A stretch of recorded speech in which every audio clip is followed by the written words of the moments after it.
자, 오늘 우리 갈라디아서 마지막 시간입니다. 그동안 갈라디아서 말씀 사실 좀 쉽지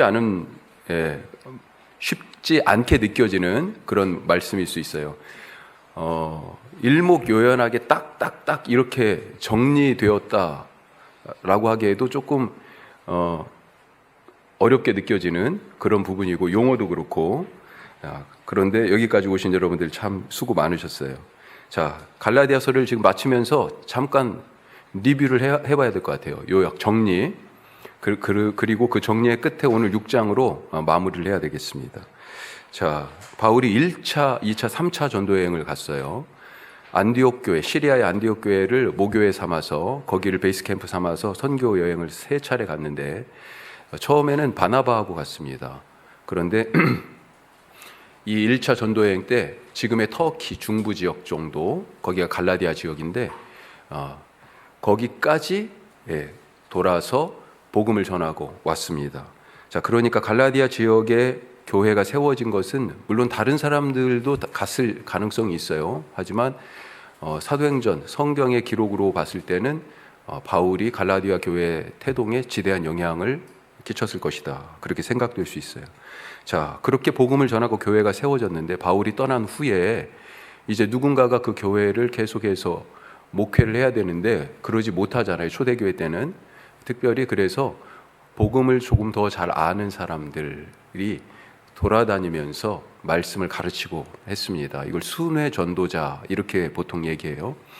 그런데 이 사람들 중에 순회 전도자들이 다양한 배경의 사람들이 있을 거 아니에요. 예수님의 제자만 해도 12명이 있고, 초대교회 때 7명의 집사님들도 세워졌고, 또 사도행전 1장에 보면 성령을 받고 처음 교회가 될 때 사람들이 모여서 기도했었잖아요. 마가의 다락방에서. 그때 몇 명이 했어요?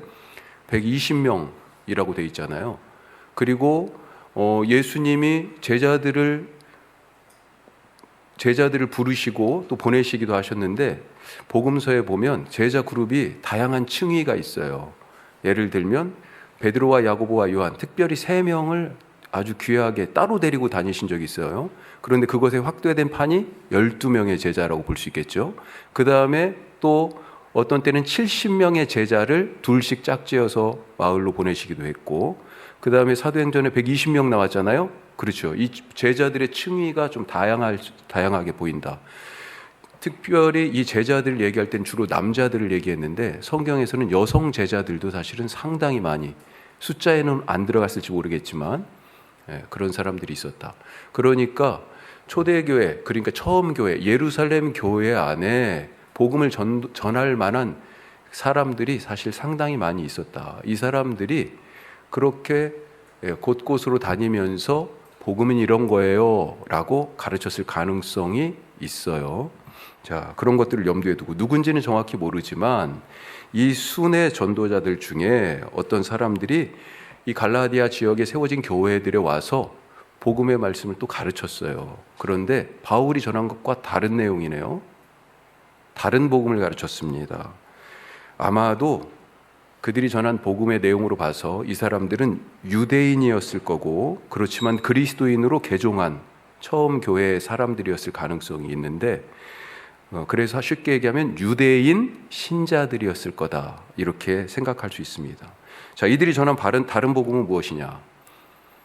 어떤 겁니까? 그동안 우리가 쭉 우리 집사님 기도도 하셨는데, 구원을 얻는 것, 혹은 하나님의 자녀, 하나님의 백성이 되는 것이 믿음만 가지고는 안 된다라고 가르쳤던 거예요. 부족해, 그거 가지고는. 믿음에 뭐가 더해져야 돼요? 뭡니까? 율법이 더해져야 된다. 특별히 그 중에 무엇이에요? 구체적으로 너 구원받은 표시가 어디 있어? 쉽게 얘기하면 바로 그겁니다. 구원받은 자는 구원받은 표시가 있어. 하나님의 백성은 하나님의 백성의 표시가 있어. 율법에 나와 있거든? 이렇게 얘기하는 거예요. 뭡니까? 할례라고 하는 육체에 나타난 표시예요. 그것이 할례가 구원을 확증하는 표시다. 그래서 강요하고 가르치고 믿음에 할례를 더했습니다. 뭔가가 더 불필요하게 지금 더해진 거죠. 어떤 사람은 받았고 그 이야기를, 어떤 사람들은 아닌데 우린 바울한테 그렇게 배우지 않았는데, 그런 사람도 있었을 거 아니에요. 기분이 좋겠어요? 아니라니까 하면서 다시 또 가르치죠. 예. 자, 그러다 보니까 자기들이 가르치는 복음에 대한 이야기가 먹히려니까 어떻게 해야 됩니까? 전에 와서 가르쳤던 바울을 공격할 필요가 생겼습니다. 그래서 뭐라고 얘기해요? 바울 그 사람 사도도 아니야. 당신들 소문 못 들었어? 스데반 집사님 죽이는데 앞장섰잖아.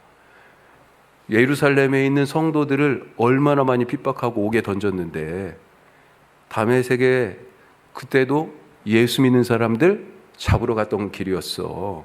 그런데 정말 그 사람이 교회를 그렇게 깨트리고 성도들을 죽인 전력이 있는데 그 사람이 회심한 것조차도 뭐 이런 얘기도 했을 거예요. 진짜일까? 그 사람은 정말 사도일까? 예루살렘에 있는 사도들은 그를 사도로 받아들이고 인정했을까? 뭐 이런 의심을 자꾸 문제를 제기하는 거죠. 그래서 갈라디아 지역의 여러 교회들이에요. 지금 갈라디아에 있는 한 교회가 아닙니다. 갈라디아 지역이 커요. 여러 도시들이 있어요. 예. 이 지역의 교회들이 성도들이 지금 영적 혼란 가운데 있습니다. 그걸로 교회 안에서 갈등이 생기고 다툼도 생겼어요. 자, 그러니 갈라디아 교회에 있는 문제가 뭐라고 볼 수 있습니까? 크게 세 가지라고 볼 수 있어요. 첫째, 뭐예요? 바울이 정말 사도냐? 자, 이건 책 순서대로 지금 하는 겁니다. 주로 좀 거칠게 나누면 1장, 2장이 바로 그 얘기예요. 바울이 봐도 바로 사도냐? 사도직에 대하여서, 바울의 사도직에 대해서. 그래서 바울이 나 사도 맞아. 나는 참 사도야. 진짜 사도야. 왜요? 부활하신 예수님이 자기를 사도로 세우시고, 이방인을 위한 사도로 세우시고 보내셨다라고 하는 거죠. 나의 사도됨의 출처는 어디예요? 하나님이에요. 하나님. 부활하신 예수님이에요. 바로 그것을 얘기하고 있는 것입니다.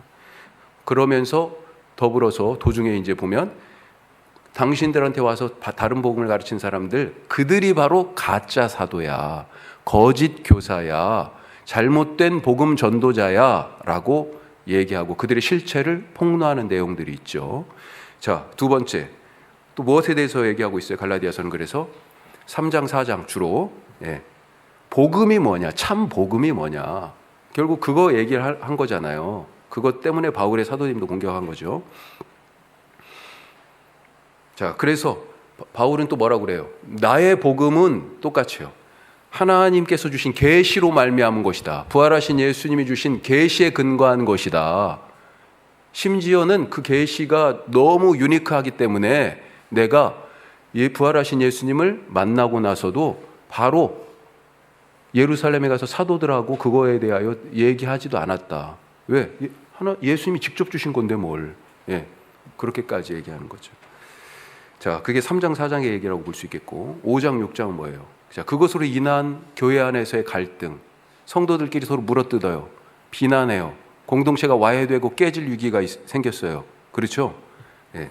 그것에 대해서 교회 문제, 갈등이라는 문제 해결을 위해서, 교회 갈등 해결을 위해서 5장, 6장에서 얘기합니다. 그래서 특별히 5장 13절에서 6장 10절까지, 5장 13절에서 6장 10절까지는 바로 이 부분의 문제를 집중적으로 다뤄요. 한번 보세요. 5장 13절에 뭐라고 되어 있습니까? 성경책 한번 보세요. 사랑으로 서로 종노릇하라. 아니, 복음에 대해서 얘기하다가 왜 사랑으로 종노릇하다는 얘기를 해요? 믿음으로 의롭게 되는 거야, 할래? 라고 하는 행위, 그 표시는 필요 없어.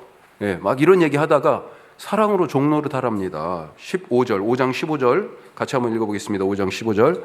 만일 서로 물고 먹으면 피차 멸망할까 조심하라. 이 얘기가 바로 지금 이 물고 먹는 일이 이 갈라디아 지역의 교회들 안에서 있다는 거잖아요. 그거 하지 말라고. 서로 입으로 다른 사람 씹어대지 말랍니다. 자, 5장 16절에서는 그래서요, 육체가 아니라 무엇을 따라요? 성령을 따라 행하라. 그래야하면 뭘 맺어요? 성령의 열매를 맺는다. 이제 그 얘기가 쭉 나오는 거죠. 자, 그러면서 성령의 열매, 육체의 열매가 먼저 나오고 성령의 열매가 그 뒤에 나오죠. 뭘 따라가느냐에 따라서, 무엇을 심느냐에 따라서 그 열매가 맺어진다는 거잖아요. 자, 5장 26절. 그래서 반복해서 얘기합니다. 5장 26절 같이 읽어요. 헛된 영광을 구하여 서로 노엽게 하거나 서로 투기하지 말지니라. 지금 그러고 있다는 거잖아요. 뒤집어서 생각해야 됩니다. 자, 6장으로 넘어가니까 교회 안에 범죄한 자들이 있어요. 잘못하는 사람들이 있어요. 그들을 어떻게 잡아야 할까? 교회 문제를 일으키고, 그런 사람들을 어떻게 바로잡아야 될까? 오늘 이제 우리가 같이 더 나눌 말씀이죠. 6장 2절에 그러면서 서로 짐을 져라. 지금 그래야만이 교회의 문제가 풀어진다. 그 서로 짐을 짐으로써 그게 그 짐이 뭡니까? 십자가지 사실은요. 그래서 그리스도의 법을 성취하라. 6장 2절이 그렇게 얘기합니다. 자, 6장 8절로 가니까 이따도 읽겠지만 다시 한번 먼저 읽으면요. 6장 8절 같이 읽습니다. 자기의 육체를 위하여 심는 자는 육체로부터 썩어질 것을 거두고 성령을 위하여 심는 자는 성령으로부터 영생을 거두리라. 아멘. 이런 지금 권면을 하고 있어요. 그러면서 그 다음 절 6장 9절에 선을 행하되 낙심하지 말라. 쉽지 않은 일이라고 지금 얘기하죠. 그래도 가자. 그래도 행하자. 자, 이런 세 가지 지금 큰 주제로 1, 2, 3, 4, 5, 6 복음 전하는 사람, 바울의 바로 사도직에 대하여, 그 다음에 복음 자체에 대하여 무엇이 참 복음이냐, 세 번째 그것으로 인한 고린도 교회 성도들 사이에서의 어떤 갈등, 이 문제를 해결하기 위하여 갈라디아서를 썼어요. 자, 그리고 이제 끝에 와 있습니다. 오늘 이 끝에 6장 말씀은 크게 둘로 나눴습니다. 그래서 앞에 10절까지는 뭐라고 돼 있어요? 10절까지는 공동체 생활, 성도 교회 안에서의 있는 그 갈등들을 어떻게 해결할 것인가. 그 다음에 11절부터는 뭡니까? 복음이 무엇이냐, 복음 전하는 사람, 바울의 사도직, 이것에 대한 문제 제기했잖아요. 그걸 통틀어서 간략하게 묶어서 마무리하면서 이 편지가 끝납니다. 자, 먼저 문제 해결에 대해서, 공동체 생활에 대해서 우리가 염두에 두고 말씀을 읽도록 하겠습니다. 자, 갈라디아서 6장 말씀입니다. 우리 먼저 10절까지만 읽도록 하겠습니다. 10절까지요. 같이 읽습니다. 형제들아, 사람이 만일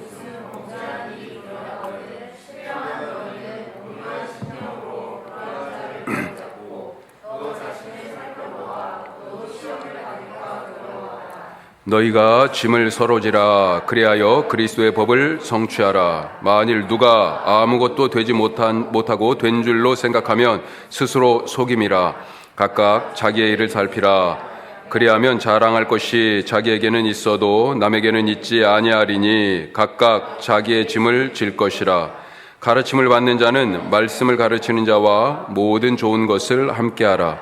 스스로 속이지 말라. 하나님은 업신여김을 받지 아니하시나니 사람이 무엇으로 심든지 그대로 거두리라. 자기의 육체를 위하여 심는 자는 육체로부터 썩어질 것을 거두고 성령을 위하여 심는 자는 성령으로부터 영생을 거두리라. 우리가 선을 행하되 낙심하지 말지니 포기하지 아니하면 때가 이름에 거두리라. 그러므로 우리는 기회 있는 대로 모든 이에게 착한 일을 하되 더욱 믿음의 가정들에게 할지니라. 아멘. 자, 우선 내용 먼저 살펴보면요. 자, 1, 2절 뭐라고 돼 있어요? 공동체 안에서 범죄한 자에게 그 사람을 어떻게 바로잡을 것이냐라고 하는 것입니다. 자, 1절 뭐라고 돼 있어요? 자, 1절은 누구에 대해서 얘기합니까? 범죄한 사람에 대한 얘기가 아니고 범죄한 사람을 바로잡을 나에 대해서 지금 얘기합니다. 마음이 어떠해야 되겠어요? 온유한 심령으로. 그렇죠? 누가 잘못한 거 보면 막 화가 확 나지 않습니까? 온유하라고 얘기합니다. 온유해. 그 다음에 잘못을 교정해줘라. 바로잡아라. 네. 그런데 여기 더 중요한 게 있어요. 너 자신을 살펴보고, 그리고 결국은 너도 그런 문제 가운데 들어갈 수 있으니 시험에 들지 않게, 시험에 네가 들 수도 있다는 것을 늘 염려해 두고 너 자신을 잘 살펴라. 예. 자, 이 부분을 먼저 한번 살펴보죠. 거기 밑에 교훈과 질문, 다음 페이지인가요? 교훈과 질문 보면 공동체를 세우는 사람이 있어요. 공동체를 세우는 사람. 자, 이 세 가지가 지금 특별히 나오죠. 자, 어떤 사람이 범죄한 일이 있을 때 이미 예수님께서도 가르쳐 주셨어요. 마태복음 16장과 마태복음 18장에는 특별한 단어가 등장합니다. 가만히 생각해 보세요. 예수님이 계실 때 교회가 있었어요? 없었어요. 그런데 예수님이 뭐라고 그러셨냐면 베드로한테 신앙 고백하니까 내가 너 위에 교회를 세우리니 이렇게 말씀하셨다고요. 그래 사실은 이건 좀 여러분들도 받아들이기 쉽지 않을 수도 있는데 학자들은 뭐라고 얘기하냐? 아, 이게 우리 복음서가 몇 년도에 쓰여졌다고 우리가 배웠습니까? 보통 예수님은 주후 30년 전에 돌아가신 거잖아요. 그렇죠? 그런데 복음서가 이 책의 모습으로 그때 두루마리겠죠. 이런 제본된 책이 아니라 하여튼 기록되어서 편집된 지금의 우리에게 전해진 이런 형태가 된 것이 제일 빠른 게 마가복음 주후 70년경이라고 그렇게 얘기하잖아요. 그러니까 그때는 어떤 때예요? 이미 교회가 생긴 지 한 40년이 지난 때예요. 그때 이 교회 공동체의 상황이 복음서에 반영됐을 것이다. 그래서 교회란 단어를 사실은 이게 후대에 들어간 거 아니냐 뭐 이렇게 생각하는 사람들도 있습니다. 자, 하여튼 교회라는 단어가 복음서에 처음 등장하는 게 마태복음 16장이에요. 그리고 또 언제 등장하냐? 이 18장에 등장해요. 그때 예수님이 있지도 않은 교회를 두고 미리 그렇게 물론 충분히 얘기하실 수도 있죠. 그런데 이 교회 공동체의 실제적인 생활, 그것이 예수님의 말씀과 연결되어서 이 복음서에 기록될 때 반영된 거 아니냐, 이런 생각을 하는 사람들도 있습니다. 자, 그런데 이미 예수님이 그래서 하여튼 너희들이 교회 공동체 안에서 어떤 문제가 있을 때 어떻게 해결해야 할 것인지 가르쳐준 말씀이 28장에 있어요. 거기 지금 프린트 돼 있죠. 같이 한번 읽어보겠습니다. 내 형제가 죄를 범하거든 가서 너와 그 사람과만 상대하여 권하라. 만일 들으면 내가 내 형제를 얻은 것이요, 만일 듣지 않거든 한두 사람을 데리고 가서 두세 증인의 입으로 말마다 확증하게 하라. 만일 그들의 말도 듣지 않거든 교회의 말하고 교회의 말도 듣지 않거든 이방인과 세리와 같이 여기라. 아멘. 단계가 있어요. 처음부터 내치는 게 아닙니다. 처음에는 나 혼자 가서 그 사람하고만 그 일에 대하여서 얘기하도록. 두 번째는요, 두세 사람을 데리고 가서 두세 사람 입으로 증언으로 확증하게 해라. 그 말도 안 들을 때는 교회 얘기하고, 교회 말도 안 들으면 이방인과 세리처럼, 이거 뭐예요? 교회 공동체에서 쫓아내는 거예요. 야, 이거 교회가 이렇게 정이 없어도 되는 거야? 그렇게 매몰차도 되는 거야? 미안한데요, 그렇게 하라고 그러시네. 교회가 교회로 서기 위해서는 그와 같은 모습이 지금 있어야 된다고 분명하게 말씀합니다. 무조건 이렇게 끌어안는 것만이 사실 능사가 아니에요. 그래서 교회의 다움을 회복하기 위해서는 교회 법적으로는 권징이라고 얘기합니다. 그걸 권징이 살아있는 교회여야 한다. 그런데 지금은 권징을 하면 어때요? 교회에서 무리를 일으켜가지고 권징을 하면 뭐 교회가 한두 개야 그러는 거죠. 자, 예수님도 이런 신중한 절차를 얘기하셨어요. 자, 그런데 오늘 말씀에도 그런 절차가 있는데, 오늘 말씀은 특별히 예수님은 절차를 얘기하셨어요. 나 혼자, 두세 사람, 교회, 점점 커지죠. 자, 그런데 오늘 말씀에서는요, 좀 다른 차원에서 이것을 잘못한 사람을 보고 그 잘못을 교정해야 되잖아요. 하여튼 그 교정하기 위하여 그 사람에게 말을 하거나 어떤 결정을 해야 될 그 사람, 그 사람은 어떤 사람이어야 할까? 공동체를 세우는 사람은 어떤 사람이어야 할까? 그것에 조금 더 집중해서 얘기하고 있어요. 자, 첫 번째로 아까는 다루지 않았는데 신령한 사람입니다. 신령한 사람. 자, 1절에 보면 가운데쯤에 뭐라고 되어 있어요? 신령한 너희는, 그것에 대해서 지금 얘기합니다. 그렇죠? 죄 지은 사람에 대해서 얘기하는 게 아니고 너희가 어떤 사람이어야 한다라고. 그래야 이 아픔이, 이 갈등이, 그 사람의 잘못된 삐뚤어짐이 고쳐질 수 있어라고 얘기하고 계세요. 신령한 사람. 자, 영적이어야 한다는 거죠. 영적이어야 한다. 영적이다. 무슨 뜻입니까? 쉽게 얘기하면 영적이니까 반대로 하면 반대말은 육적이다. 이렇게 얘기할 수 있겠죠. 자, 영적, 육적. 어떻게 얘기할 수 있을까요? 뭘 기준으로? 어떤 것이 육적 삶이고 어떤 게 영적 삶입니까? 여러 가지로 얘기할 수 있겠지만 기준이 누구냐? 누가 중심이냐? 누가 중심이냐예요. 육적인 사람은 중심이 누굽니까? 자기예요, 자기. 사실 우상 숭배의 핵심은 뭐예요? 자기예요, 자기. 자기 숭배야. 왜 우상에게 가가지고 절하고 바치고, 예? 그 우상의 예배를 드리고 그럽니까? 굿하고? 자기 복 받으려고죠. 사실은 우상을 자기를 위해 고용하는 겁니다. 너는 나를 위해 복을 빌어야 돼.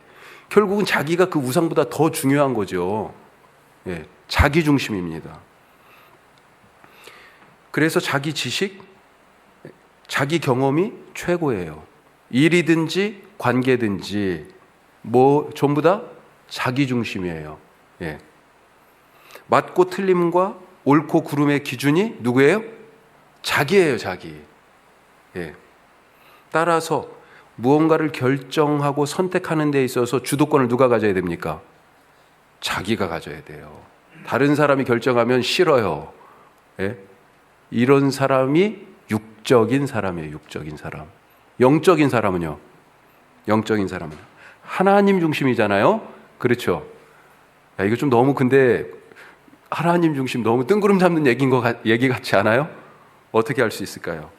다른 말로 좀 쉽게 얘기하면 지금 교회 공동체와 관계돼서 하는 얘기니까 교회의 덕이 되느냐, 교회 공동체에 유익을 끼치는가, 나의 결정이. 교회 안에서 어떤 일 놓고 얘기할 때 억울할 때가 있죠. 억울하니까 어때요? 처음에는 막 그걸로 이렇게 다투기도 하고 막 그러다가 이제 잘못하면 점점 커지면 법적인 투쟁까지 가잖아요. 억울함을 풀겠다고, 정의를 세우겠다고, 자기 명예를 지키겠다고, 내 평판을 유지하고 내 이름에 먹칠하고 싶지 않다. 그런 생각이 커서 분쟁하는 교회들의 상당수가 그것 때문에 성도들이 다 떠나고 결국은 나중에 일은 끝났는데 교회는 완전히 와해되는, 다시 일어서기 어려운 그런 모습들을 볼 때가 있어요. 제가 이번에 총회할 때, 예, 그래도 우리 총회는 이제 유튜브 생중계합니다. 옛날부터 했어요. 한 번도 안 봤는데 유튜브 생중계를 이번에 봤어요. 왜 그러냐면 사실 그 세습 목회 대물림, 목회지 대물림 방지법 이런 거. 그런데 교회가 정말로 억울한 일을 당해가지고 거기에서 문제를 푼다라고 딱 그러면서 그런 일들을 계속 해오다가 결국은 교회도 제대로 안 서고 자기 명예도 회복도 안 되고 그런 경우들이 참 많이 있습니다. 한 교회, 서울의 한 교회, 그 문제를 가지고 거기에서 총회 재판국에서 재판을 잘못한 거예요. 그 분위기가 전부 다 총회 재판국을 성토하는 분위기였어요. 그래서 결국은 총회 재판국이 재판을 다시 할 수 있는 방법을 거기에서 정하고 그런 길로 하도록 그렇게 결정이 됐습니다. 근데 서울의 한 교회인데 아주 큰 교회에서 몇천 명 모이는 교회인데, 그런데 그런 일들을 보면서 참 진짜 가슴이 너무 아프더라고요. 예. 교회 안에서 과연 교회를 유익하게 하는 그런 결정인가? 내 명예, 내 억울함 있겠지만 정말로 그것보다 교회가 교회의 덕이 되는 그런 부분이라면 설령 내가 조금 억울하더라도 그것을 내려놓을 수 있는 사람, 그런 사람이 신령한 사람이다 라고 하는 것입니다. 우리가 교회 일 하다 보면 그런 일들이 많잖아요. 나는 이런 마음이 있는데 다른 사람들이 잘 몰라주고 막 그렇게 느껴질 때가 있잖아요. 예. 목사는 또 얼마나 그런 일이 많았겠어요. 근데 요즘 엄청 많이 제가 좀 더 내려놨다고 표현하기는 그런데 더 여유가 있어진 것 같아요. 예, 어떤 얘기든지 조금씩 더 같이 공유하고 할 수 있는 그런 큰 그릇의 목사가 좀 될 수 있도록 기도해 주시기 바랍니다. 자, 두 번째, 어떤 사람이요? 그 공동체를 세우는 사람은 온유한 사람. 아까 온유 얘기했죠. 제가 사실은 솔직하게 얘기하면 어제도 욱했어요. 그래가지고 진짜 그러고 나면 나는 이럴 수밖에 없는 사람인가, 그런 생각이 들죠. 우리 아까 읽었습니다만 15장 15절에 피차 물고 먹으면 그런 일들이 지금 있잖아요. 자기도 모르게 막 신경질이 나니까 확 그냥 쏟아놓고 막 그 자리에서 꽉 깨물고, 그래야 속 시원하죠. 26절도 마찬가지죠. 이게 무슨 얘기입니까? 26절. 헛된 영광을 구하여 서로 노엽게 하거나 투기하고 서로. 이거 뭐예요? 주제넘게 헛된 영광, 우쭐거리는 거예요. 조금 뭐 잘했다고 내가 그거 다 했다. 서로 자극해요. 그리고 서로 시기해요. 노엽게 합니다. 온유하면 생각나는 사람이 누굽니까? 성경에? 모세. 그렇죠. 모세를 두고 분명하게 얘기했어요. 하나님이 지면의 모든 사람보다 모세가 온유하다. 민수기 12장 3절에 그렇게 되어 있습니다. 그런데 그 12장이 민수기 12장이 어떤 컨텍스트냐? 모세가 첩을 얻었어요. 구스 여인을 마누라도 얻은 겁니다. 그걸 두고 미리암 그리고 아론, 지금 누이하고 형이잖아요. 그렇죠? 다른 사람도 아니고 미리암하고 아론이 모세를 막 비난했어요. 그러면서 뭐라고 얘기하냐면, 야, 하나님이 너하고만 말씀하셔? 이렇게 얘기한 겁니다. 너 교만한 거지? 막 이런 얘기 아니에요, 사실은? 그러면서 모세를 비난했어요. 그런데 그 비난 그 다음에 바로 12장 3절에 모세는 그 온유함이 지면의 모든 사람보다 더하더라. 이렇게 써 있어요. 이게 뭐예요? 확 올라올 수 있는 그런 상황인데요. 하나님이 모세의 마음을 좀 아시는 건가 봐요. 그런 상황이 있습니다. 막 자극하고 갑자기 뚜껑이 확 열리려고 하는, 각자마다 그 트리거, 방아쇠가 되는 포인트가 다 다르잖아요. 어떤 사람은 그런 얘기 들어도 아무렇지도 않아. 그런데 나는 그 얘기 들으면 못 참아요. 그런 게 있죠. 각자의 포인트가 있을 거예요. 잘 살펴보시고 어디에서 그게 방아쇠가 되는지, 쉽게 방아쇠가 당겨지지 않도록 잘 간수하시기 바랍니다. 그래야만이 하나님께서 쓰시는 사람이 돼요. 공동체를 위해서. 사실 모세가 얼마나 많은 사람들의 반대와 모욕과 핍박과 때로는 죽임을 당할 위기까지도 있었잖아요. 그런데도 불구하고 공동체를 이끌고 자기의 사명을 완수했어요. 왜요? 그의 온유함이 있었어요. 그렇게 모세가 막 10계명의 돌판도 던졌잖아요. 사실 그런 거 생각하면 온유한 거야? 이렇게 생각이 들 수도 있는데, 아마 한 100번 정도 화날 수 있는 상황에서 다른 사람들은 한 50번 정도 화를 낸다고 그러면, 30번 정도 화를 낸다고 그러면, 모세는 5번 정도 화를 냈을 거예요, 아마. 그 중에 한 번 그렇게 적은 거 아닌가 싶어요. 자, 세 번째, 공동체를 세우는 사람은 어떤 사람이에요? 자기를 살피는 사람이에요. 살피는 사람. 자기를 살피는 사람. 왜 자기를 살핍니까? 나도 저렇게 시험에 들까 봐. 자기를 살핍니다. 자, 더 설명은 안 할게요. 그냥 넘어가겠습니다. 자, 내용을 보죠. 다시 앞으로 넘어가서 내용. 자, 2절 말씀. 자, 공동체 안에서 범죄한 사람을 고치고 공동체를 세우는 일에 대해서 지금 얘기했습니다. 2절. 자, 또 한 가지. 그 사람이 지금 짐을 지고 있는 거잖아요. 죄라는 짐을. 자, 그 짐을 서로 져라. 그래서 그리스도의 법을 성취해라. 예수님의 십자가의 정신이 뭐예요? 각자 자기 짐을 지는 거기도 하지만 예수님이 수고하고 무거운 짐진 자들아 다 내게로 오라. 예수님이 대신 져주신다는 거잖아요. 너희 짐을 여호와께 맡기라. 구약의 말씀이잖아요.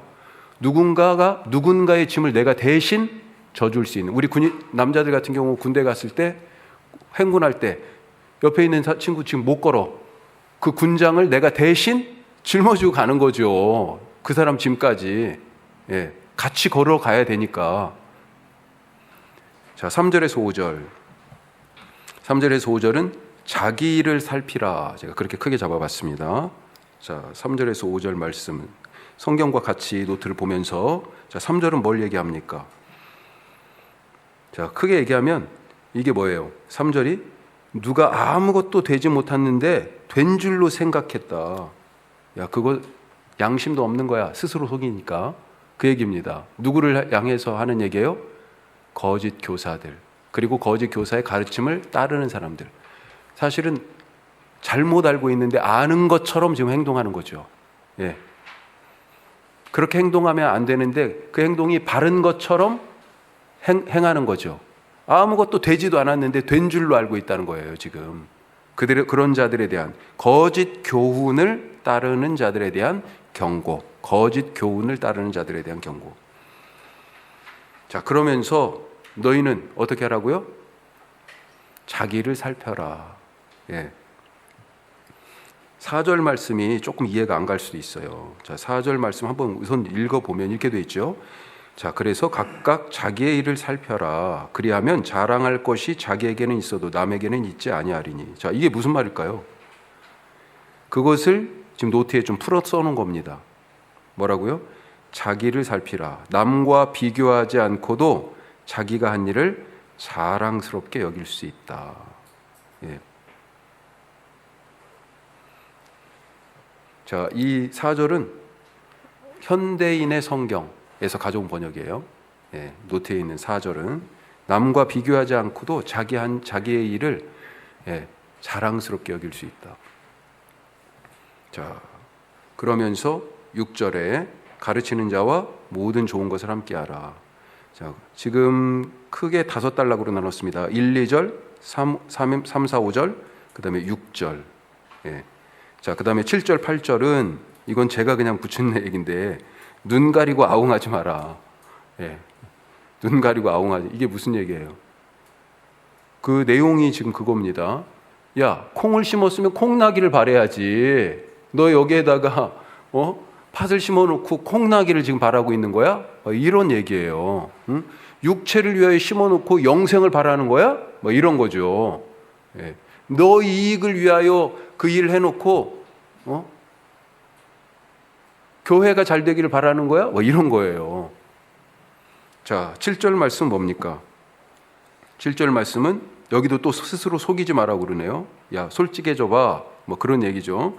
자, 하나님은 업신여김을 받지 아니하시니. 하나님이 다 알고 있어. 그러면서 그 뒤에 뭐라고 그래요? 사람이 심은 대로 거두잖아. 너 지금 네 육체를 위해서, 네 명예를 위해서, 네 이름을 위해서 그 일하고, 그리고 교회를 위해서 했어요. 지금 이렇게 얘기하는 거 하나님이 다 아는 거지. 하나님 속일 생각하지 마. 하나님은 그런 분 아니셔. 이렇게 지금 얘기하는 겁니다. 예. 자, 그러면서 진짜 하고 싶은 얘기를 8절에 하고 있죠. 다시 한번 8절 아까도 읽었습니다만 같이 한번 읽어보면요. 자기의 육체를 위하여 심는 자는 육체로부터 썩어질 것을 거두고 성령을 위하여 심는 자는 성령으로부터 영생을 거두리라. 아멘. 자, 무엇을 위하여 심어요? 육체 혹은 성령. 무엇을 위하여 심습니까? 육체를 위하여 심으면 뭐가 나요? 썩어질 것. 성령을 위하여 심으면 영생. 영생을 거두기를 원하면 성령을 위하여 심고, 성령으로 심고, 성령을 위하여 심고, 다 성령으로 해요. 예. 자, 9절에 10절. 낙심하지 않고 선을 지속적으로 행하라. 예. 야, 이러다 오늘 집에 잘못하면 못 가겠는데 빨리 할게요. 예. 자, 두 번째, 복음과 복음 전하는 자들에 대해서, 자, 11절부터 18절까지입니다. 예, 이거는 이제 확실하게 둘을 딱 나눠 놓지는 않았어요. 그냥 다 묶어가지고 한꺼번에 그냥 다 얘기합니다. 자, 말씀을 먼저 읽어보겠습니다. 11절에서 18절 같이 읽습니다. 내 손으로 너희에게 이렇게 큰 글자로 쓴 것을 보라. 무릇 육체 모양을 내려하는 자들이 억지로 너희에게 할례를 받게 함은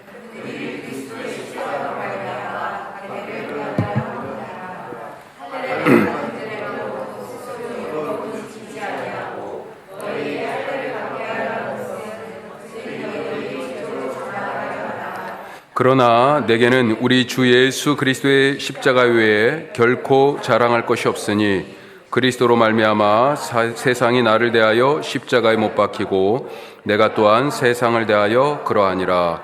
할례나 무할례가 아무것도 아니로되 오직 새로 지으심을 받는 것만이 중요하니라. 무릇 이 규례를 행하는 자에게와 하나님의 이스라엘에게 평강과 긍휼이 있을지어다. 이후로는 누구든지 나를 괴롭게 하지 말라. 내가 내 몸에 예수의 흔적을 지니고 있노라. 형제들아, 우리 주 예수 그리스도의 은혜가 너희 심령에 있을지어다. 아멘. 아멘. 자, 내용을 보시면 12에서 14절. 자, 거짓 교사들이 왜 할례에 집착할까? 그 이야기를 두 가지로 명확하게 지금 정리하고 있습니다. 자, 첫 번째는 뭡니까? 12절에 십자가로 말미암은 박해를 피하려고. 박해가 있었다는 거예요. 예. 그 박해를 피하기 위해서. 13절에 보면 두 번째 이유가, 할례에 집착한 두 번째 이유, 비유대인 신자들이 할례를 받는 것, 그것이 자기 자랑이 돼. 이해가 가죠. 야, 저 사람들 내가 다 하나님 백성 되게 했어. 다 내가 할례 받게 했어. 이거예요. 예. 나 때문에 지금, 예, 자기 자랑에 결국은. 자, 이것에 대해서 바울은 뭐라고 그래요? 나는 자랑할 것이 십자가뿐이다. 십자가.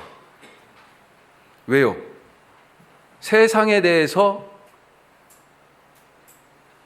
내가 못 박히고 세상도 나에 대하여 못 박혔다. 이게 무슨 얘기예요? 서로 관계가 없다예요. 관계가 없다. 죽었다니까. 예. 세상이 뭐라고 하든지 내가 죽었기 때문에 반응해요, 안 해요? 반응하지 않아요. 예. 그리고 내 삶에 세상 영향을 끼쳐, 못 끼쳐요? 못 끼쳐요. 단절돼 있어요, 이제. 자, 15절. 그래서 우리에게 중요한 건 뭐예요? 할례나 무할례가 아니고 더 중요한 게 뭡니까? 예?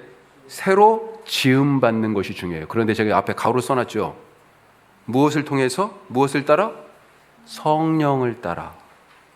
지금 사실 이 갈라디아서는 성령을 통하여 새롭게 지으심을 받는 삶, 예, 할례나 무할례보다 이게 중요하다라고 지금 뒤 밑에다가 쫙 그것을 깔고 있었어요. 그래서 성령의 열매도 나온 거고, 교회 문제를 해결하는 데 있어서 성령을 따라서 해라 라고 지금 계속 얘기하고 있는 거고요. 마지막 17절 18절. 유대인 신자들은 뭘 자랑해요? 육체의 흔적이 있잖아요. 그렇죠. 할례라고 하는 흔적. 그런데 나는 뭘 가졌어요? 예수의 흔적. 그게 뭐예요? 십자가죠.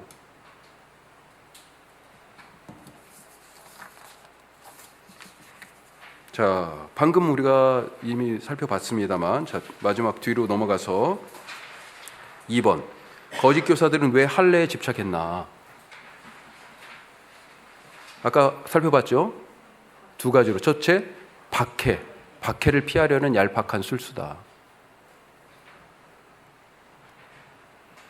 자, 갈라디아서가 쓰여진, 갈라디아서가 학자들에 따라 조금씩 차이가 있지만 대체적으로 갈라디아서가 바울의 편지들 중에서 제일 먼저 쓰였다고 그렇게 생각됩니다. 예. 자, 갈라디아서가 그래서 46년에서 50 혹은 52년 뭐 이 정도쯤에 쓰여졌다라고 생각했을 때, 그때의 사람들, 문화적 환경, 이 유대 사람들은 어떤 생각을 갖고 있었냐면 로마에 대하여, 로마의 이 통치에 대해서 지금 이제 막 이를 바득바득 갈고 있어요. 또 한 가지 반 이방인 혹은 반 헬라인. 예. 통치적으로는 로마가 다스리니까. 그 다음에 문화와 삶의 영역은 뭐예요? 헬레니즘이라고 하는 헬라 문화의 양식이에요. 그것에 대한 저항감이 엄청나게 컸습니다. 그 저항감이 폭발한 것이 언제냐? 66년에 유대 전쟁이에요. 그래가지고 70년에 결국은 로마 장군 티투스에 의해서 예루살렘 성전까지 결국은 다 멸망하게 되었다. 전쟁이 끝났어요. 성전도 헤롯 성전도 다 무너지고, 그때부터 이제 완전히 뿔뿔이 흩어진 거죠. 그렇게 이제 얘기하죠. 그런 비참한 결과를 초래하게 됐는데, 생각해 보십시오. 이런 상황 속에서 이런 감정을 갖고 있는데, 이 초기의 이 그리스도인들, 이 사람들은 누구였어요? 유대인이었습니다. 유대인. 처음 교회 성도들이. 그런데 이들이 교회에서 지금 이방인들하고 접촉해. 이방인들도 예수 믿게 됐으니까. 그들하고 함께 식사도 해. 아니, 유대인들이 지금 볼 때는, 아니, 저놈은 유대인인데 지금 이방인하고 같이 얘기하고 밥 먹고 어울려서 지들끼리 뭐 이상한 걸 하고 막 그런단 말이에요. 그것에 대하여서 유대인들이 유대인 그리스도인들에 대하여 압박을 가했다. 그 반 로마 정서, 반 헬라 정서를 따라서 이런 핍박을 피하기 위해서 유대 그리스도인들은 유대인으로서 그리스도인이 된 사람들은 교회에 들어온 이방인 그리스도인들에게 자기들이 변해야 되는데 자기들은 가만히 있고, 야, 니네들이 그럼 차라리 할례를 받아. 현실적인 얘기죠. 박해를 피해갈 요량으로 복음의 진리를 포기하고 현실적인 선택을 했다는 겁니다. 신사참배가 생각나지 않아요? 예? 그거 그냥 국가의식이잖아. 그래야만이 교회가 온전하게 다음 주에도 우리 모여서 예배 드릴 수 있을 거 아니야. 그거 안 하면 문 닫으라니까. 현실적인 선택을 하는 겁니다. 어떤 게 진짜 신앙인지 우리가 잘 한번 생각해 볼 필요가 있어요. 자, 두 번째 가로 2번. 자기 자랑을 위해서 교회를 이용했잖아요. 그렇죠? 자기를 위해서 교회 공동체를 희생시키는 사람들입니다. 이들이 얼마나 가식적입니까? 사람들에게는 막 할례 받아, 그게 구원의 표시야 막 얘기하면서 실제적으로 자기는 뭐예요? 다른 율법들은 안 지켜. 그것을 바울이 꼬집고 있습니다. 13절 말씀 우리 같이 한번 다시 읽겠습니다. 13절. 할례를 받은 그들이라도 스스로 율법은 지키지 아니하고 너희에게 할례를 받게 하려 하는 것은 그들이 너희의 육체로 자랑하려 함이니라. 율법의 말씀을 지키는 것에 사실은 관심이 없어요. 없어. 하나님에게 대하여 관심이 없어요. 사실은. 예? 자기 자랑이 목적이에요. 하나님이 먼저 아니에요. 율법에 대한 뜨거운 마음이 있는 거 아니에요. 아니에요. 자기 자랑 위해서 교회를 이용하는 것입니다. 이방인 신자들을, 이 사람들의 목표는 이방인 신자들을 그리스도인이 되게 하는 데 목적이 있는 게 아니고 이방인 신자들을 유대인으로 지금 만들고 있는 거예요. 분명하게 이들은 사실은 양다리를 걸치고 있는 겁니다. 교회하고 유대교 양쪽에 지금 양다리를 걸치고 있는 거예요. 자, 세 번째 가로 3번. 진짜 중요한 것은 뭐라고요? 할례나 무할례가 아니고 성령님을 따라가는 삶이다. 그래서 성령의 열매를 맺는 복된 삶이 되시기를 주님의 이름으로 축복합니다. 뒷부분은 지금 제가 확 줄였습니다. 네. 네. 자, 우리 말씀 생각하면서 기도하십시다. 갈라디아서 전체 큰 그림 오늘 잘 그려졌습니까? 네, 마치면서 그래도 큰 그림은 다시 한번 잘 그리고 마치는 게 좋을 것 같아서. 나는 참 복음을 믿는가? 나에게는 참 복음이 있는가? 사람들은 구원받은 표시가 어디 있어? 물어봤을 때 뭐라고 그래요? 바울은 뭐라고 대답했습니까? 나는 예수의 흔적이 있다.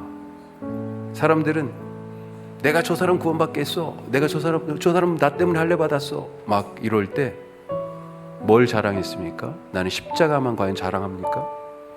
나에게는 참 복음이 있어요. 또 한 가지, 바울이 어떤 도전을 받았어요? 모욕적이었어요. 사도도 아니야. 교회를 핍박한 사람이야. 지금도 탈을 쓰고 가짜로 행사할지도 몰라. 이런 얘기도 듣지 않았을까요? 별의별 얘기 다 들었을 겁니다. 억울하죠? 그런데 나의 억울함을 풀려고 혹시 교회 공동체를 훼손하진 않았습니까? 덕을 세우는 일을 포기하진 않았습니까? 나는 하나님의 복음 전도자로서 주님이 주신 그 복음의 계시 아래서 살아가고 있습니까? 우리 교회는 교회가 갈등이 없고 문제가 서로 100% 일치하는 공동체가 없어요. 예. 다른 의견들이 정말로 멋지게 서로 들어맞고 서로 수용되고 이해하고 합의하고 그 안에서 하나님의 뜻을 찾아가는 그런 공동체입니까? 그런 공동체 되게 하여 주시옵소서. 오늘 말씀 붙들고 지금 확전된 중동에서의 전쟁 하나님 잠잠케 하옵소서. 우리 다 같이 기도하겠습니다.